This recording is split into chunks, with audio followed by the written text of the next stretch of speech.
vous voyez, corps négatif. Cette espèce d'inversion, vous voyez, de ce qui avait une valeur, qui se trouve privé de cette valeur et qui se trouve muni d'un signe moins. Dans un autre texte, il écrit « Mon père, ce corps négatif ». Donc, il connecte le corps négatif avec l'exécration du père à partir de la répudiation de sa mère. Et je l'ai dit à plusieurs reprises d'ailleurs, corps négatif, c'est mon père. C'est pire que ça en vérité. C'est la totalité de l'existence qui a perdu son intégrité. Et à cette existence blessée gravement dans la totalité de ses dimensions, eh bien, comment répondre? Et la réponse d'Herardine, c'est par un acte de poésie qui soit absolument imprenable. Quelque chose qui résiste à toutes les atteintes possibles et qui, par les qualités mêmes de sa constitution, le préserve de la possibilité d'une déchéance de cette sorte.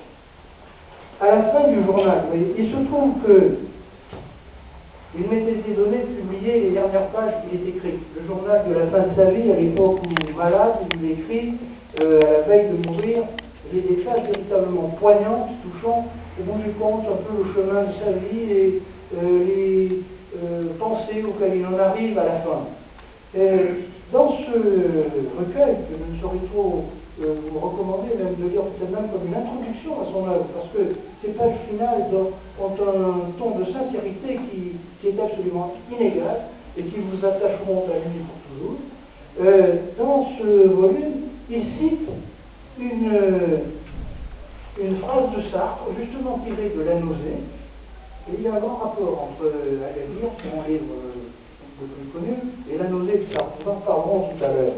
Il cite une phrase de Sartre qui, dans La Nausée, à la fin du volume, et le héros de La Nausée s'appelle Roquentin, et il erre dans le non-sens de l'existence, et à la fin du volume, il prend la décision d'écrire.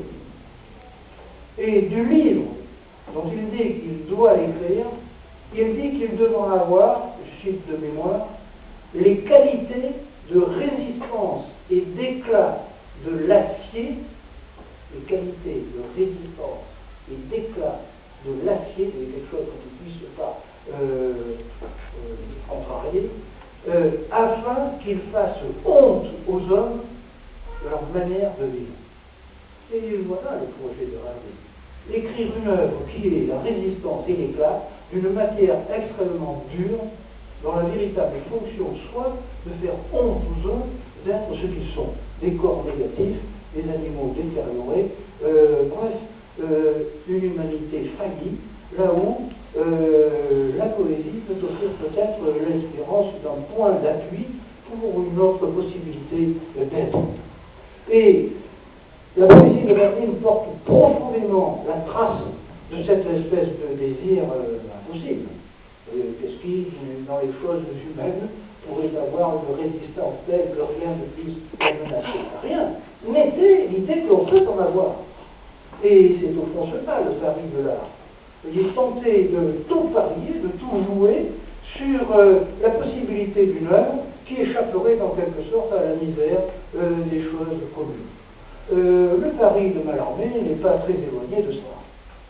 Le texte prend toute la place de l'existence et vaut mieux qu'elle, puisque l'existence a suffisamment fait la preuve de son inanité. Et c'est à cette tâche impossible que Verdine a donné sa vie.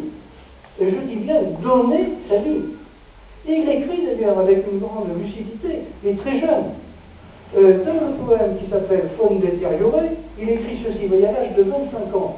Il a mesuré ce qu'est la profondeur de la perception d'un homme de 25 ans qui écrit une phrase pareille. Nous nous donnerons, écrit-il, puisque rien ne nous sera donné. Alors vous voyez le don et le contre-don.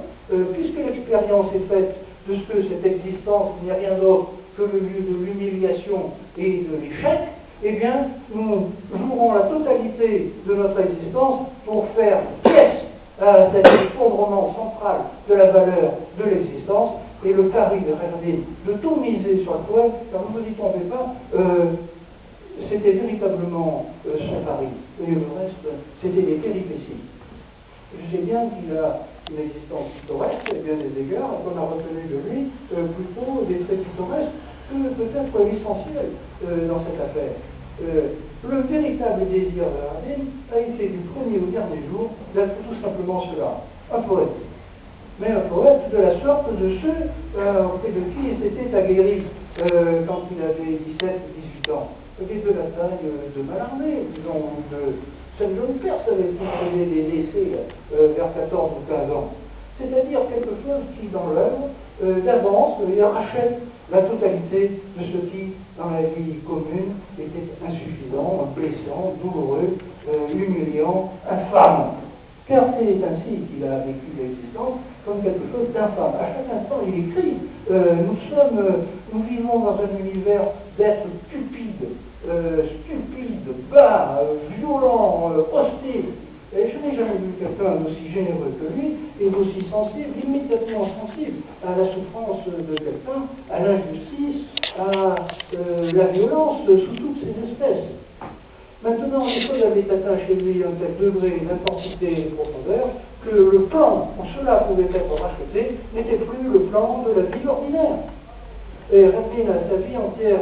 Vous voyez son allure de clochard céleste, qui a toute cette tête de Charlot, châtelainesse, qui a la bouteille dans la poche, qui a toujours à demi titubant. Cela a été, si je puis dire, la contrepartie vécue de quoi? De son absence à ce monde.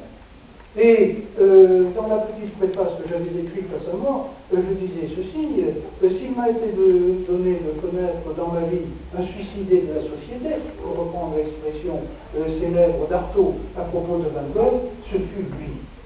Et Raffine a vraiment été cela, un suicidé de la société. Mais ce suicide, il l'a conduit d'une façon lucide et choisie. Il a voulu mourir à la vie sociale pour avoir une chance de pouvoir vivre ailleurs, autrement, comme un pur acte d'art. Alors les aléas, vous voyez, de son existence sociale, je la connais controversée, etc., ce sont en vérité les aléas de la part de l'existence qui pour lui étaient méprisables.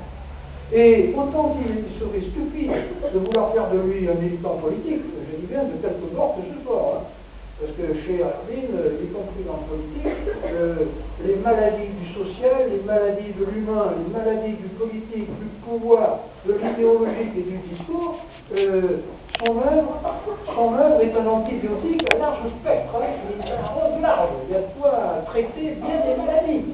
L'idée de le ramener à un parti ou à un autre dont on pourrait faire facilement un usage manipulatoire est vaine. En vérité, il avait tourné le dos à tout cela. Il écrit littéralement dans le journal la totalité de la politique et de la connerie. Pourquoi? Parce que son drame était d'un autre registre. Il ne prétendait pas raboter par le biais de la bonne volonté sociale ordinaire quelque chose qui était de l'ordre d'un désastre d'existence absolument central.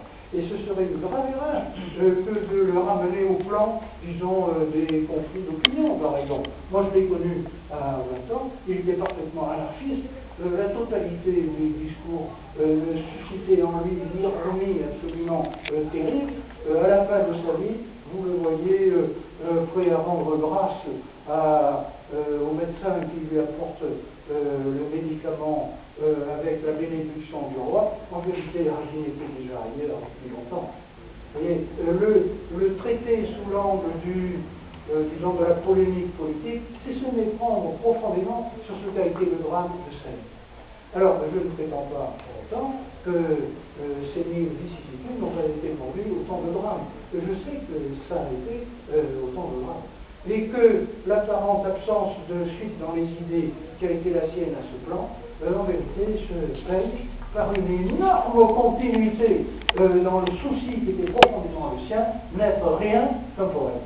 C'est-à-dire jouer le tout pour le tout sur la chose la moins probable, mais en vérité la seule qui puisse avoir pour lui du prix. Voilà ce que je voulais dire concernant Mohamed Clermé, et maintenant la parole au président Capo.